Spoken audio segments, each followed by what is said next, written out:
Thank you everyone for coming. I'm Dr. Edward Daniel Burtt, born in Plymouth, New Hampshire, well, Glove Hollow of Plymouth, New Hampshire, on the 21st of November in 1871. To my parents, Frederick and Leonor. I attended elementary school in Ashland, later went on to the New Hampton Literary Institute, and off to the University of Vermont for medicine, but spent just 2 years there before going down to the Baltimore Medical College. We learned lots of things there. One thing we learned, of course, were stethoscopes. This stethoscope really perfected in 1852, and here we are in the 1900s, and we're still using it today. Many of the doctors think it's been perfected, and this one will be in use for quite some time to come. As a young budding physician, I came to Woodstock, New Hampshire. I met Miss Esther Corliss and courted, we dated, we married, and had many years together, and our daughter Martha, who brought us 3 granddaughters as well. So a wonderful family there. A country doctor for sure. I was the only doctor in a 30-mile radius, traveling by horse and wagon. Horse and wagon traveling at 10 to 15 miles per hour.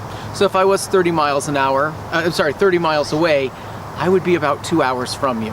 And I would come in all the elements and all the hours of the day.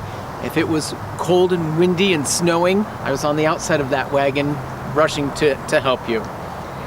The automobile came along before the end of my practice, and it was great that that came along.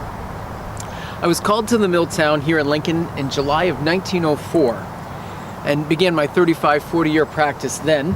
My career was far more unique than I just did what needed to be done. I meant that sometimes I had to chug into the woods and help the loggers, and I would have to get on the Baldwin or the Climax or whichever locomotive and go in and render first aid. Sometimes that first aid, that person had to come out, and I would be the transport person too. The Henry family knew they were facing a serious situation as the town grew much faster than its resources, and we did not have a medical facility or sewer facility for what we needed.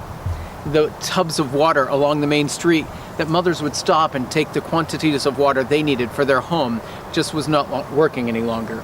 The typhoid fever that struck town was devastating. J. Henry's son, Charles, and I came together, and we made sure that we had proper drinking water and a sewage system here in town. We also knew we needed a hospital. We had a 2-story building erected in 1904, and the finest nurse procurable, Mrs. Ella Bellings, arrived. And there was no case that we couldn't handle, no situation that was too tough. We dealt with measles, whooping cough, influenza, the injuries in the mill, the injuries in the woods. We needed to do it all. It wasn't all bad.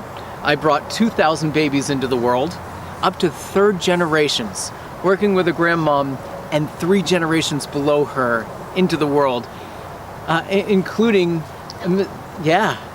Mrs. Helen Gilman, who is here today, born 83 years ago.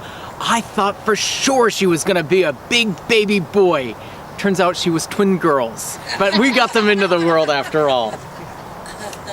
I worked tirelessly and eased comfort and suffering.